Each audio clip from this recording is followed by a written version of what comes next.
Thank you, guys. Between credit cards, personal loans, HEX fees and buy now, pay later financing, 35% of Aussies carry some kind of personal debt, and that figure doesn't even include mortgages. Economic insecurity can leave people feeling stuck and overwhelmed.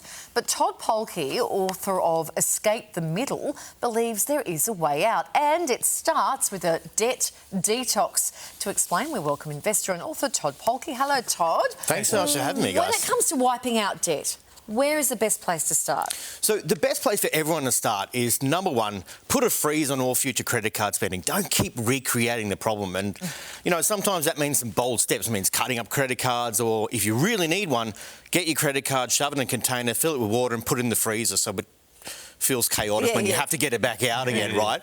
And then secondly, you've got to get clear on what's going on. If you don't have clarity, it's hard to do anything with it.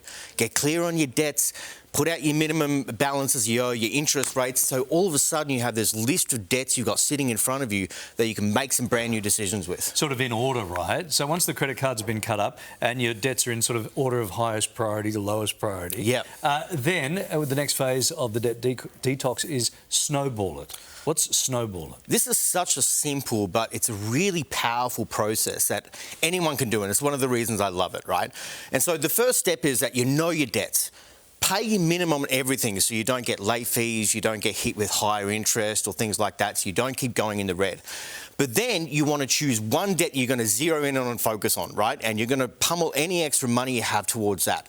Now, that may wind up being the highest interest debt because it's the one that's costing the most money. Or for some people, it's even better to choose the lowest balance, because when you can pay that first baby off, it can feel really good. It gets you in the space of momentum, and then just roll on to the next and the next and the next, and we create this beautiful snowball effect. OK, financial inefficiencies can have a real negative impact.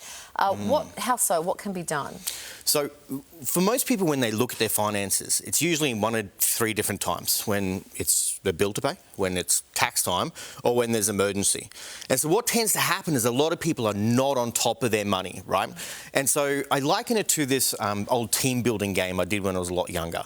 We were on a beach, there's a bunch of teams. The whole outcome of the game was that we had a barrel, we had to fill that barrel up with water, and it's kind of like the money we keep in our life. But here's the game would work. We'd get a bucket, someone would have to sprint down to the ocean, which is kind of like going to work. We'd fill it up, run back and fill up the barrel. And the team that filled up the barrel first won. But the problem is the bucket had holes in it.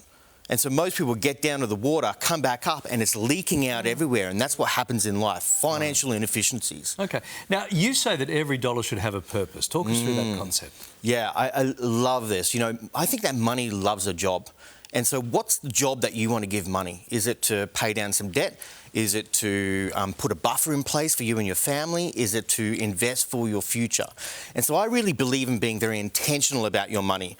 But most people in life have this mystery of the universe. I don't know if you guys have had it, called evaporating money. Have you had that in your life before? Got it right now. You got it right now, right? Yeah. Money comes into your life, then it just magically evaporates. It's kind of like one of those X-Files, We've all right? got that. Yeah, we've all got that. And so because it doesn't, we don't have a purpose on it, it just tends to go away.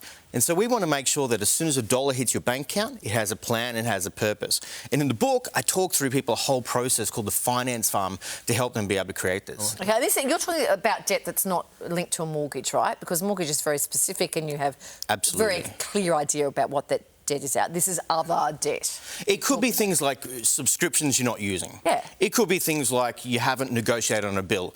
It could be things like high interest stuff that you really don't need to be paying. So where in your life you feel like you've got that leaking money, right, that's an inefficiency that we can plug up and get some quick wins on. OK, so people at home watching this and going, right, I'm going to come up with a plan. And then once we've got that plan, what do we do then?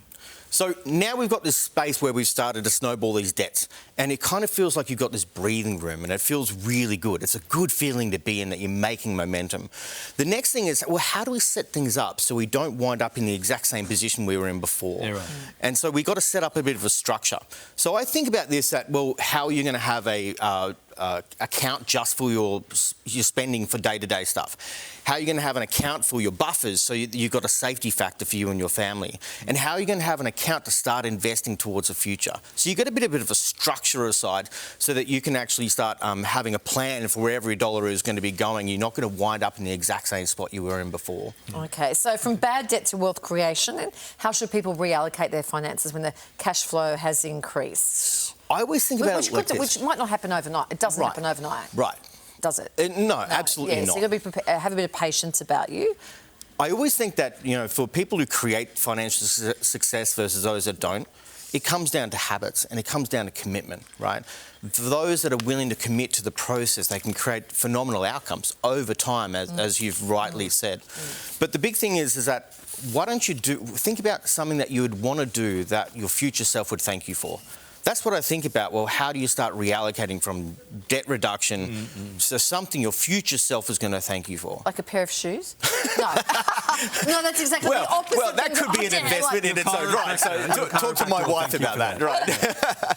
But thank you, Todd. My absolute pleasure. Okay, Terrific really info, good advice. mate. A lot of people can relate to all of that. Todd Polke's new book, Escape the Middle, is out right now. Nice to see you. Thanks Just so much. ahead, the